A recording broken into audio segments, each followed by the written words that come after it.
আজকে তো বৃহস্পতিবার আর বাড়িতে হবে পাতালক্ষ্মী পুজো, ওই জন্য সকাল সকাল ঘুম থেকে উঠেই সমস্ত কাজবাজ কমপ্লিট করে নিয়েছি।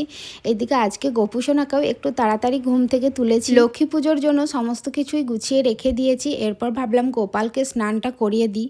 আমি কিন্তু রোজ গোপালকে ঘি মধু গঙ্গা জল দিয়েই স্নান করাই। গোপালকে স্নান করানোর জন্য আমাকে একটা আরও বড় পাত্র নিতে হবে, কিন্তু যতদিন না কেনা হচ্ছে আমি কিন্তু এই থালাটার মধ্যেই গোপালকে স্নান করাই।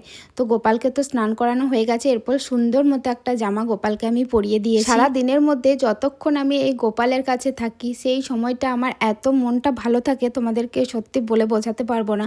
তারপর তো দেখো ফুল দিয়ে ভালো করে গোপালকে সাজিয়ে দিচ্ছিলাম, তারপর চন্দনের ফোঁটা দিয়ে দিলাম। আর আজকে আমি গোপালকে ভোগে দিয়েছিলাম চিড়ে, কলা, বাতাসা। সত্যি কথা বলতে গোপালকে সেবা দেওয়ার নিয়ম কানুন কোনো কিছুই আমি কিন্তু জানি না, কোনো নিয়মই আমি জানি না, কিন্তু আমি যতটুকুই করি গোপালকে ভালোবেসে করি, মন থেকে সত্যি বলছি, বিশ্বাস করো। আর এখন এটা আমি বেশ ভালোভাবে ফিল করতে পারি যে আমার গোপাল আমার কথা শোনে, আমার গোপাল আমার পাশে আছে, আমার সাথে আছে।